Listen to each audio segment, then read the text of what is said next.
je suis Christy Genteuil-Boisel, je suis consultante en affaires publiques et je co-dirige le cabinet conseil en affaires publiques, les activateurs.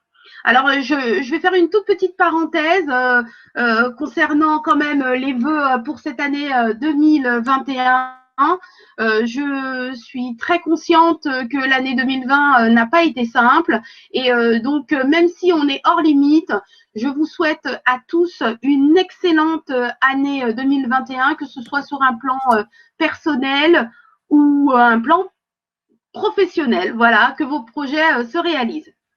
Donc, je vais revenir sur un point très important, à savoir à qui s'adresse ce webinaire.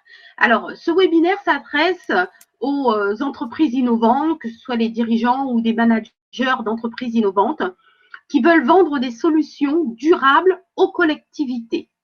Alors, l'idée pour les entreprises innovantes, c'est de proposer des solutions qui boostent l'attractivité des territoires. J'imagine que de toute façon, plus personne ne pense vendre des solutions qui ne soient pas durables.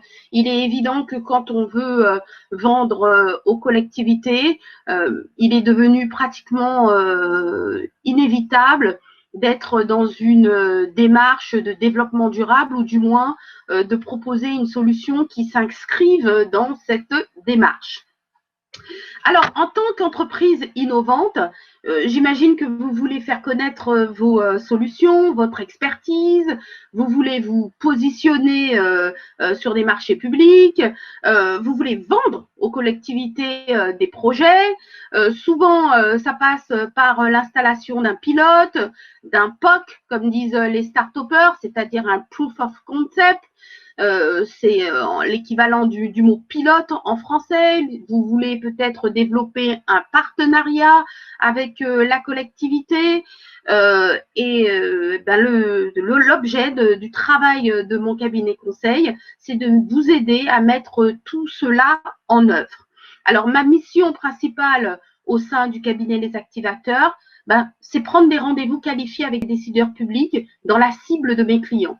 Donc, je travaille avec des entreprises innovantes qui proposent des solutions durables, qui veulent vendre ces solutions durables aux collectivités et qui font appel à moi pour rentrer en contact avec les décideurs publics et les élus, mais pas seulement, prendre de véritables rendez-vous pour qu'ils puissent se positionner et présenter au mieux leurs solutions et je dirais mettre un petit peu un pied dans la porte, un pied dans la maison pour qu'au moment venu, soit de l'appel d'offres, soit d'une réunion avec un décideur achat, qui soit le mieux positionné possible.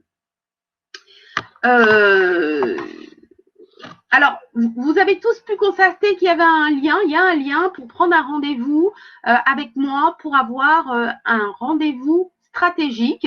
Donc, je vous invite à prendre ce rendez-vous le plus vite possible. Vous pouvez le faire dès maintenant, tout simplement parce que vous aurez le choix de plus de créneaux et j'espère parler à l'ensemble de l'audience parce que les informations que je vais donner aujourd'hui, sont quand même un peu génériques et quand on parle affaires publiques, on parle très spécifique. Vraiment, c'est du cas par cas, c'est du sur-mesure. Donc, n'hésitez pas à prendre rendez-vous avec moi pour que je puisse vous expliquer en détail par rapport à votre situation ce qu'il est possible de faire ou pas. Alors, comme beaucoup d'entre vous, je suis en télétravail et donc ma bande passante est plus ou moins stable, ce qui fait que je vais être amenée au moment où je vais lancer ma présentation sans slide. Les slides, vous les avez déjà à l'écran, mais au moment où je vais parler de manière concrète de mon sujet, je vais couper la caméra pour que vraiment le débit soit sur le son et que vous n'ayez pas mon propos assuré. Alors, pour structurer un petit peu la présentation que je vais vous faire, je vais m'attacher à 3 sujets, 3 parties. La première partie, il s'agit pour moi de vous présenter un petit peu ce qu'on appelle l'attractivité des territoires. Si vous êtes là, c'est que ça vous parle, mais c'est vrai que c'est toujours bien de reposer les fondamentaux sur le sujet. La deuxième partie, ça va être plutôt de voir un petit peu l'attractivité des territoires, quelle en est la vision par le citoyen. Parce que vous l'aurez bien compris que lorsque l'on vend quelque chose à un territoire, lorsque l'on vend à une collectivité, au bout, il y a un citoyen, il y a un administré, et que l'impact de la solution sur le citoyen, ça va beaucoup conditionner l'intérêt que peut vous porter ou non le décideur ou l'élu sur la collectivité. Donc, tout cela est lié. La troisième partie, je vais vraiment rentrer dans l'outil affaires publiques, c'est-à-dire mon métier, pour vous expliquer comment c'est complémentaire à une démarche commerciale classique pour vendre aux collectivités. Donc, comme annoncé, je coupe la caméra et je commence sur l'attractivité des territoires.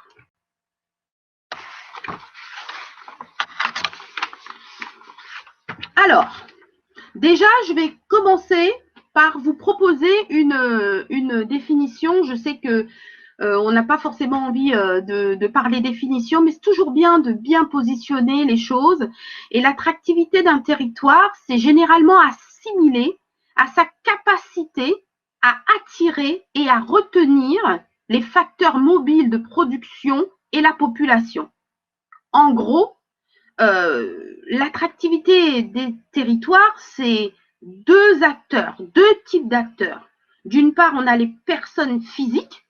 Soit ces personnes physiques, elles sont résidentes sur le territoire ou pas.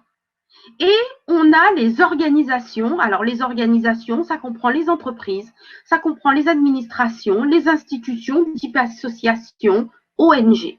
Donc, c'est vraiment les deux types d'acteurs qui vivent ou qui travaillent sur le territoire et qui sont concernés par les solutions que vous, en tant qu'entreprise innovante, vous apportez.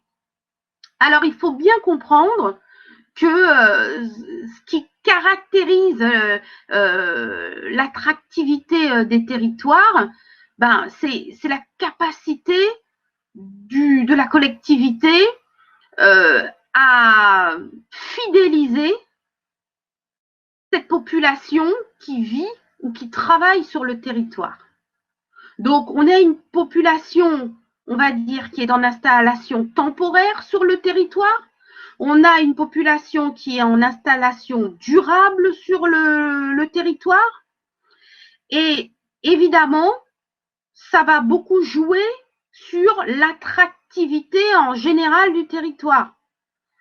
Il s'agit pour cette population qui réside ou qui travaille sur le territoire d'acheter des biens ou des services sur le territoire, de se déplacer sur le territoire, de bénéficier de services sur le territoire, des activités de loisirs, des activités culturelles.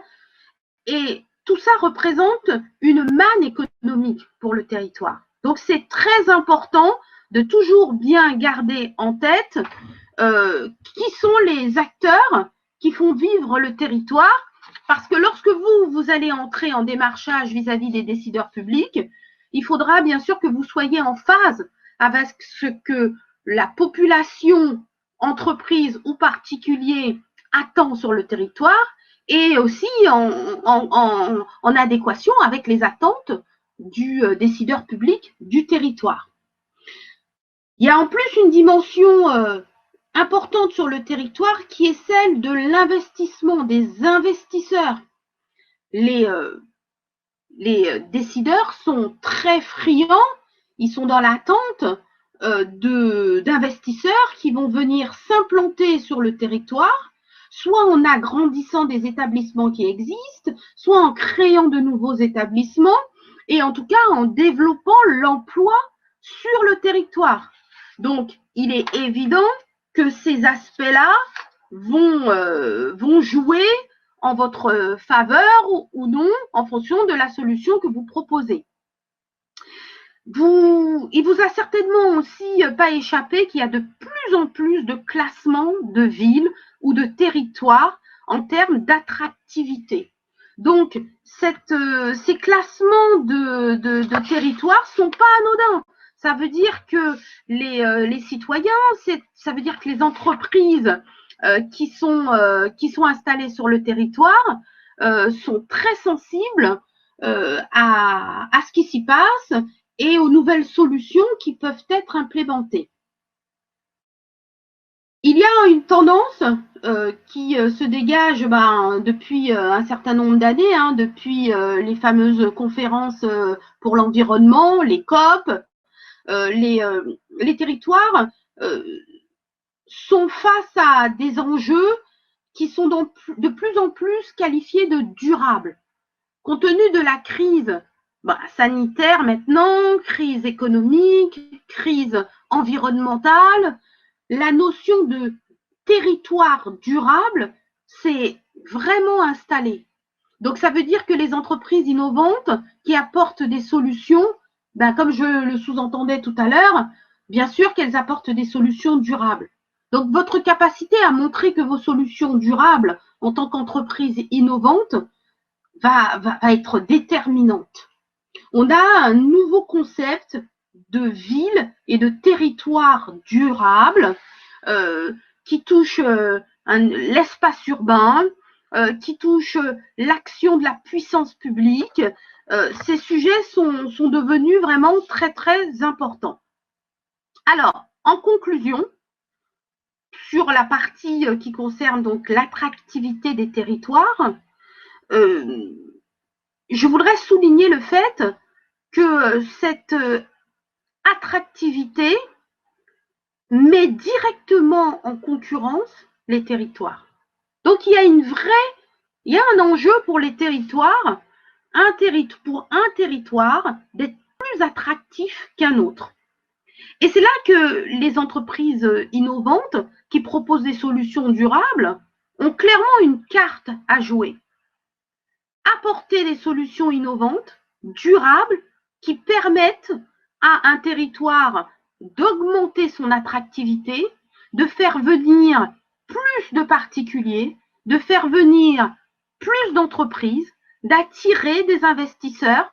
C'est devenu un sujet hyper important pour les citoyens comme pour les décideurs publics.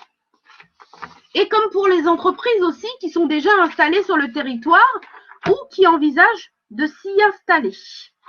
Donc voilà, je viens de terminer la première partie de ma présentation sur cette notion d'attractivité des territoires qui vous permet de bien comprendre quels jeux, quelles cartes sont entre les mains des entreprises innovantes pour répondre à ces attentes.